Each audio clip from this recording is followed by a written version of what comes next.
Olá, eu sou o Roger Bárbara, sou aqui da Reparo Mac Campinas e hoje eu estou fazendo análise de um A1466, um MacBook Air, que o defeito reclamado é que o Wi-Fi não está funcionando. Então eu já comecei a desmontar esse Mac e já fiz uma primeira análise. Então a plaquinha, a interface Wi-Fi está funcionando. Eu testei uma outra placa em um outro Mac e essa plaquinha está tudo ok. Então agora a gente vai começar a fazer uma análise do circuito. E eu vou mostrar para vocês aqui quais são os procedimentos que eu utilizo para conseguir essa tentativa de reparo, né?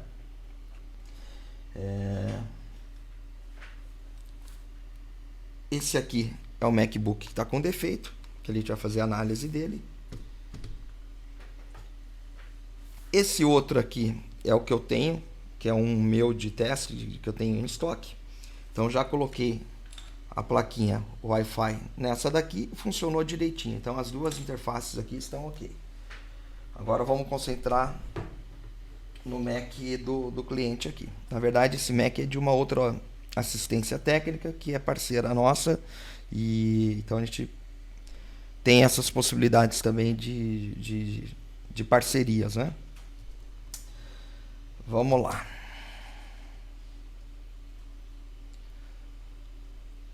Bem, a primeira coisa que eu vou fazer aqui, olha, esse aqui é o slot do Wi-Fi. Eu uso um programinha de análise de curvas. Esse equipamento, ele chama Raster Curve, tá? É um equipamento que o investimento não é muito alto, mas facilita muito o nosso dia a dia, né? Existe a possibilidade também de você fazer os testes com condução reversa, né? No modo diodo. E aí você tem que ter tudo mapeado certinho, ponto a ponto, para você ver se está fugindo um pouco do que era para ser, né? O Raster Curve faz isso de uma maneira mais inteligente e mais rápido. Então o que eu faço aqui? Vou abrir o Board View. Eu gosto do Open Board View e também uso o FlexBV, tá? O FlexBV ele é mais dinâmico, mas o Board View, a interface dele é mais fácil de usar, né? Mas eu ainda prefiro o Flex por causa da facilidade de linkar o componente que eu estou analisando, com o circuito no esquemático, né? No PDF. E deixa eu colocar aqui para vocês. Então esse aqui é o FlexBV. Aqui já é exatamente a placa que eu estou utilizando. Eu gosto de deixar exatamente na mesma posição aqui para facilitar a visualização. Então, e ali a gente vai analisar exatamente esse componente aqui, ó, o J3501, que é o conector da rede Wi-Fi. Então ele são 18 pinos, tá vendo? Então a gente vai verificar exatamente esses 18 pontos aqui, olha. E como é que eu faço isso? Pegando as ponteiras de teste aqui de prova do Raster Curve, eu tenho que essa ponteira verde aqui, eu tenho que deixar ele sempre no terra, tá? Então vou deixar ele aqui, ó, a ponta jacaré aqui conectada no terra.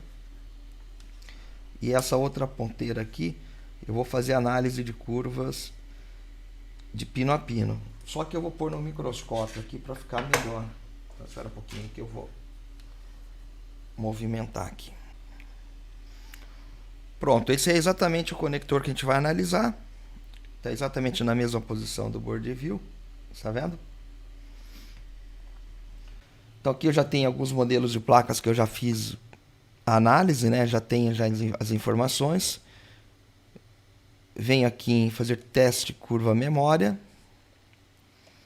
Ele vai abrir todos esses quadradinhos em verde aqui são os pontos que eu já fiz análise, que eu já memorizei, tá? Então eu não preciso de uma placa boa aqui para fazer comparação. Eu posso usar o que já foi memorizado. Então aqui nesse caso eu vou conectar aqui em cima do conector que eu quero analisar. E aqui ele me indica qual é o pino número 1, tá vendo? Pino número 1, e aqui é a curva que tem que estar, ó. E aí, se ele tiver acima de 5% ou 7% de diferença, ele é considerado já que o circuito que faz parte com esse ponto de análise tem alguma coisa com defeito. Então vamos começar a fazer análise aqui, olha. Então colocando no pino 1.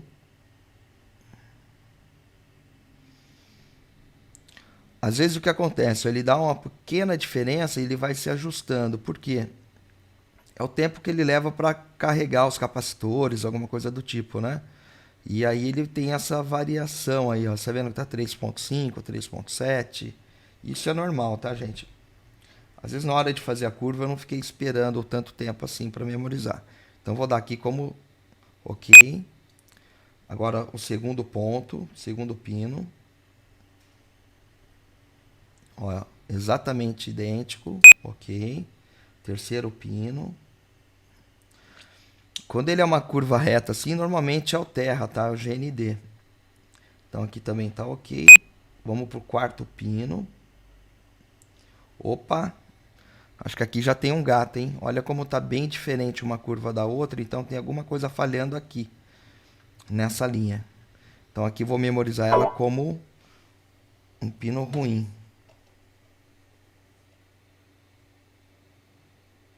Então já achamos o pino 4 com defeito. Vamos ver o pino 5. Também com defeito, olha.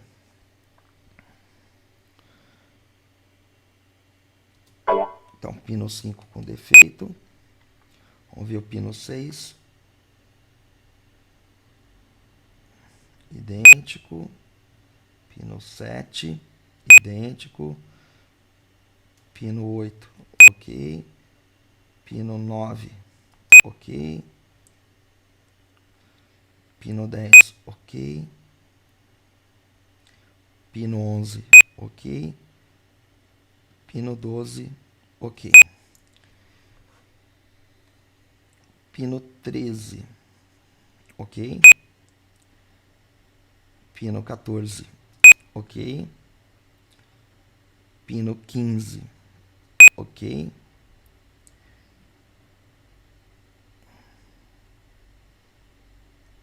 Pino 16. OK. Pino 17. Opa. De pino 17. OK. E o último pino, que é o 18, também está OK. Então aqui a gente conseguiu detectar que o erro está na linha 4 e 5. Eu não sei do que se trata essa linha, então vamos analisar pelo FlexBV. Clicando aqui no FlexBV, olha, o pino número 4 e número 5 é esse PCI AP R2DN e o PCI underline AP underline R2D underline P. Isso aqui provavelmente deve ser uma linha de comunicação de dados, alguma coisa do tipo, tá? E como é que a gente vai investigar essa linha? Vamos verificar para qual componente que ele vai, olha. Então ele sai aqui do conector e vai para esses dois capacitores aqui, olha, você está vendo? E esse capacitor aqui, onde que ele vai? Ele vai para onde?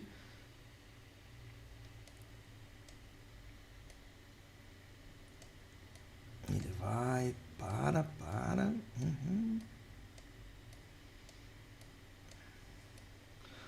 Opa, aqui ele muda o lado da placa. Agora sim, então ele vai para o processador. Tá? Então vai para a CPU.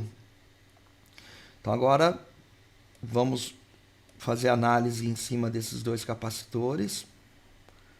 Tá? Vou fazer as medições desses dois caretinhas.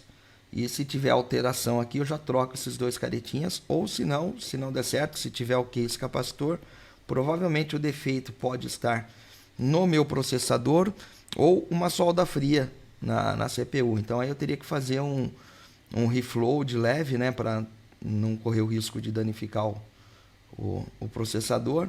E aqui eu tenho uma vantagem, eu consigo ver que os pinos estão bem no cantinho aqui do processador. Então isso aqui pode ser alguma impureza que entrou aqui, alguma coisinha que está dando algum problema. Mas aqui, aparentemente, eu acho que é um pouco mais simples se precisar fazer um reflow, tá? Bora lá! Agora começar a desmontar esse Mac, remover essa placa-mãe daqui. Já comecei a tirar alguns flex, só desconectei a bateria. Conector do LED do teclado, trackpad e teclado. Remover esse SSD daqui.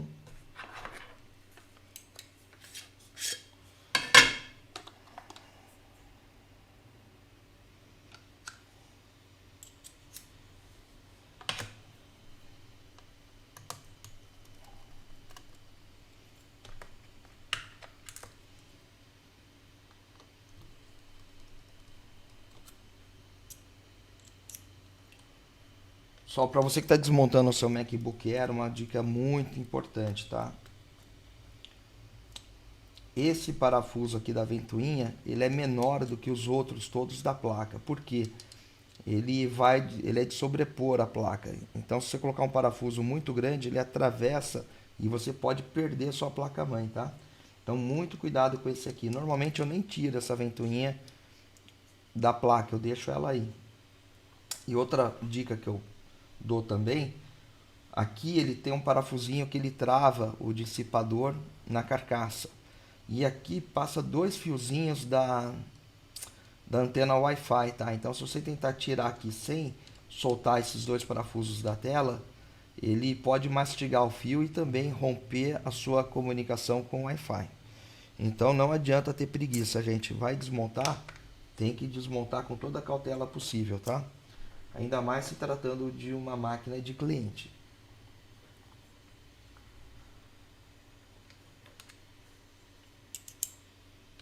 Então eu solto só esses dois aqui, olha. Esses dois parafusos.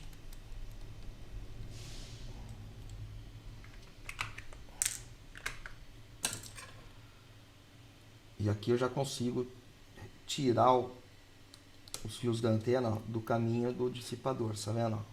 Soltei aqui, ó.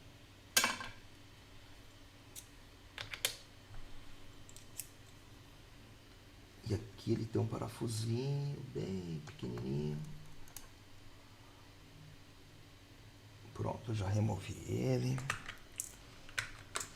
Uma outra dica sensacional é esse porta-comprimido aqui, ó. Nossa, aqui ajuda muito a vida de um técnico.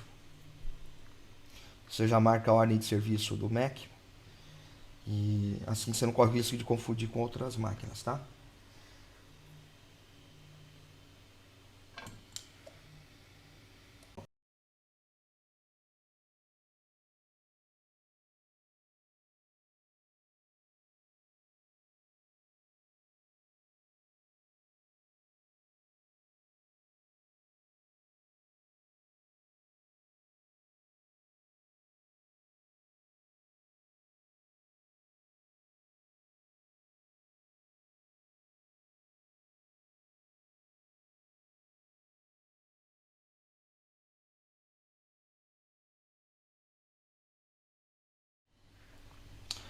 Então, uma coisa que é sempre importante, nós já fizemos análise, a gente já sabe mais ou menos aonde está o defeito, o problema.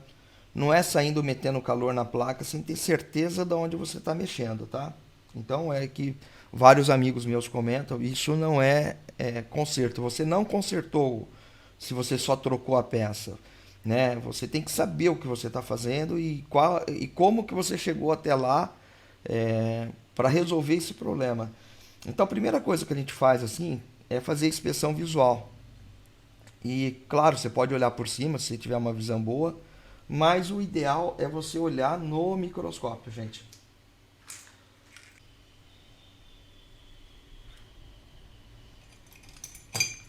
Tá vendo que ele tá toda suja? Então vou passar um pincel aqui, mas sem álcool isopropílico, tá? Para não remover nenhuma oxidação, porque isso vai ajudar a gente a localizar o defeito, caso tenha alguma oxidação. Pronto. Então, vou começar a analisar aqui na região do Wi-Fi. Ó, aparentemente ok, ok. O conector está um pouco sujo, mas está ok.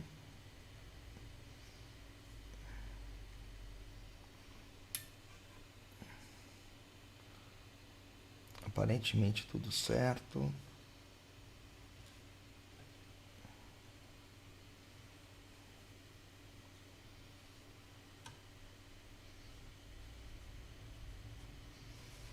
Aqui a parte da CPU, energia. Vamos ver a outra. Normalmente o pau fica nessa outra face, que é onde tem contato com líquido, né? Quando derruba no teclado, ele pega essa face de baixo. Normalmente aqui na região das memórias também tem bastante oxidação. Tá ok. Ok.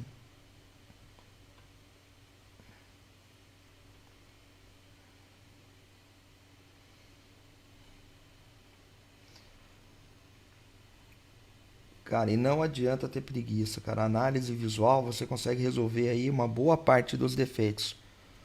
Normalmente 60 a 70% você consegue resolver só observando a placa. Então aqui ainda tem uma sujeirinha.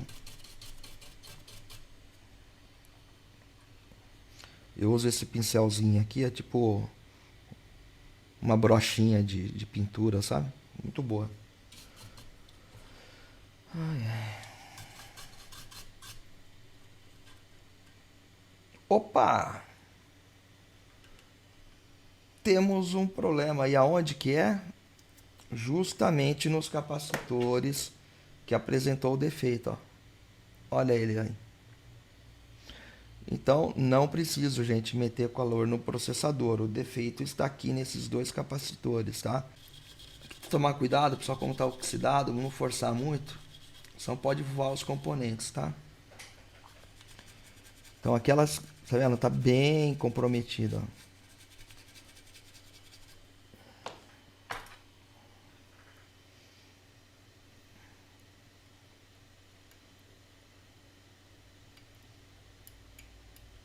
Ó, praticamente saiu na pinça, ó. Não precisa nem meter calor, né?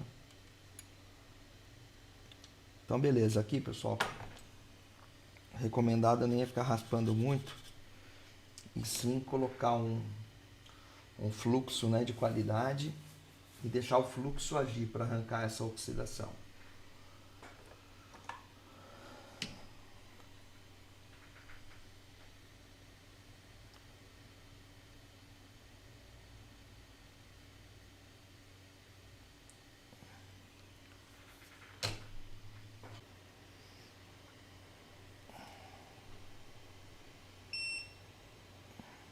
Então, aqui na minha estação de ar quente eu estou usando a 380 graus e o fluxo de ar está em 10, tá? A minha é uma Sugon 8620 DX. É uma maquininha muito boa, cara. Na época não tinha o da Quick, né? Que é uma marca excelente também, disponível. Eu acabei apostando nessa daqui. E não me arrependo, gente. Agora só é uma versão mais nova, mais potente desse equipamento. Mas não vejo necessidade de troca, não.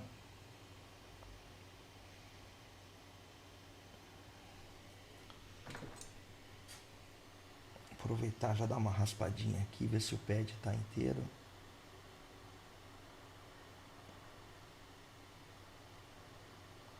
Tô bem de leve com a pinça, tá, pessoal? Para não perder os pads, ó. Então o pad ainda tá bem oxidado. Agora eu vou jogar um estanho aqui e vou ver se eu consigo recuperar eles.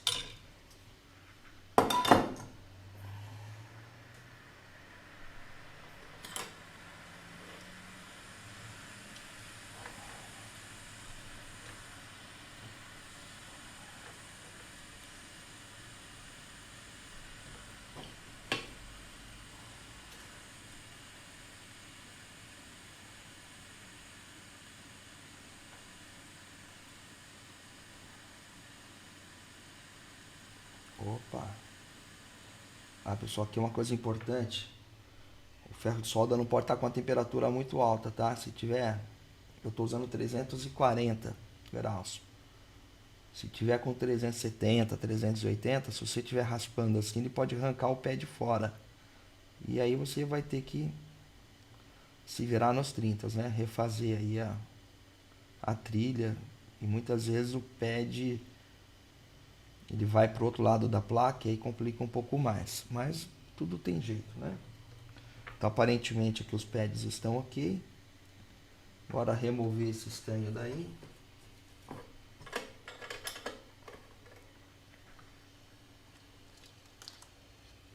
Usar minha malha de soldadora.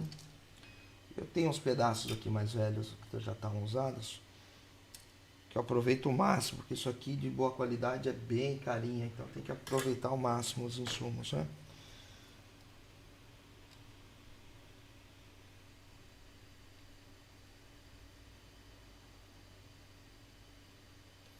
E aqui é legal que para limpeza, ó, até para remover a oxidação, ó como ficou bonitinha.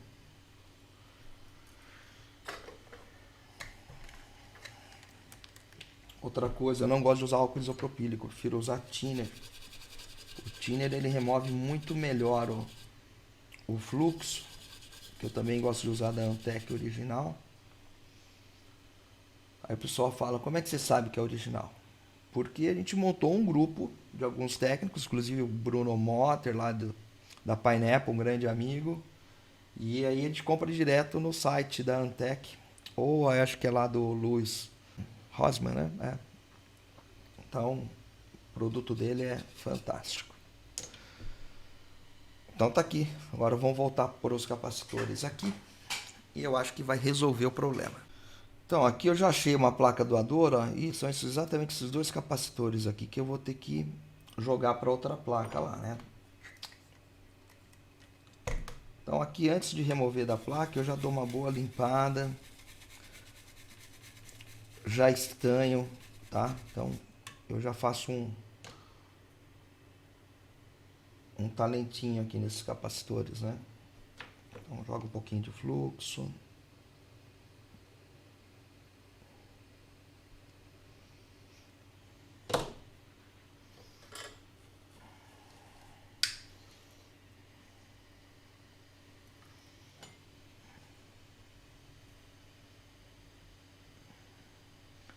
Além de ajudar a remover, porque o estanho que a gente usa aqui no Brasil ele tem ainda chumbo, né? E o ponto de fusão é bem menor. Então aqui eu já deixo os dois capacitores preparados, estão com os leads bons. Remover esse excesso de estanho aqui.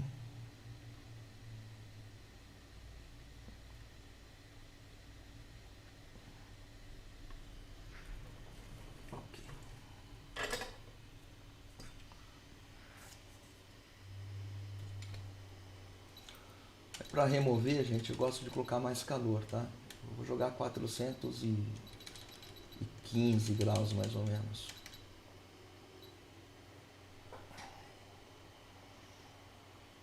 Eu prefiro trabalhar com calor maior, mas com tempo menor.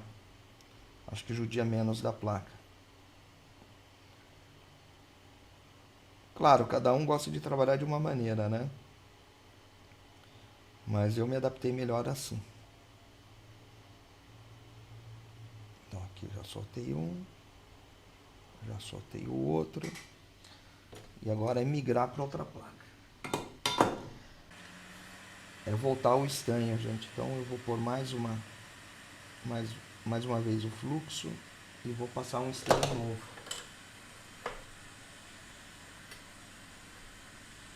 Meu ferro de solda já está com a ponteira bem desgastada. Na hora de trocar já.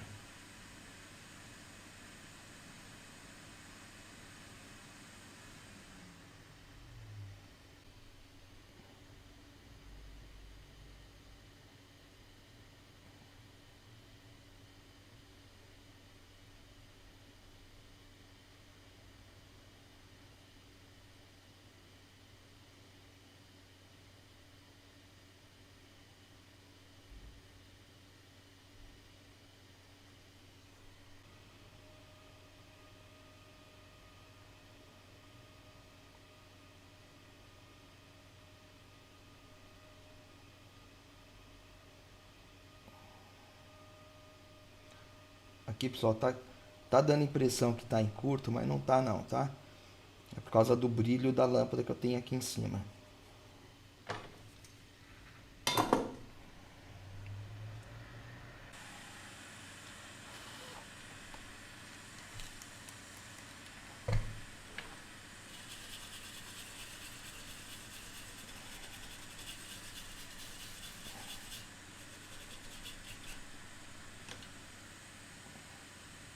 Perfeitinho, sem curto-circuito.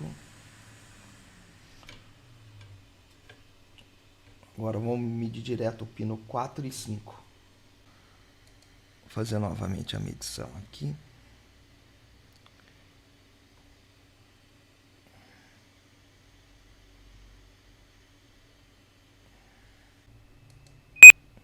Pino 4, esse aí. Então aqui, 1, 2, 3, 4. Ó,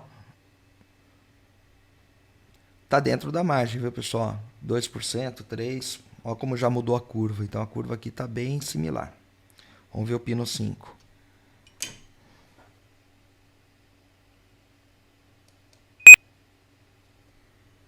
Pino 5.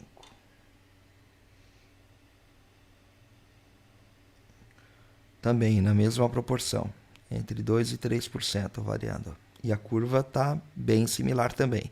Eu acho que vai dar certo. Vou montar a placa e fazer o teste agora.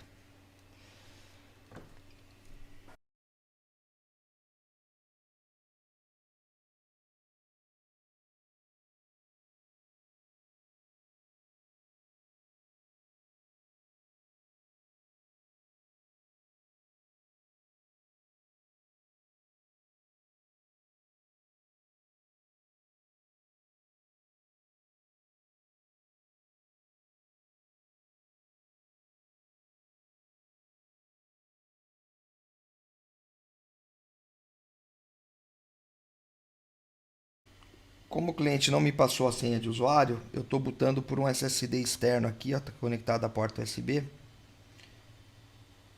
E aí eu uso o meu sistema aqui, que eu já tenho meus aplicativos para teste e tal.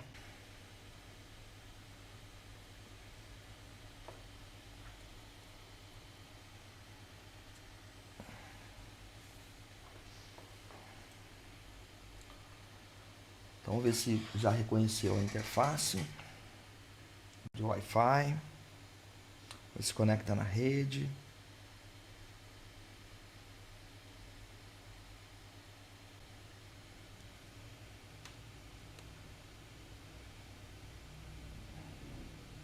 Maravilha. Já reconheceu o Wi-Fi, já reconheceu o Bluetooth. Máquina reparada com sucesso. Valeu!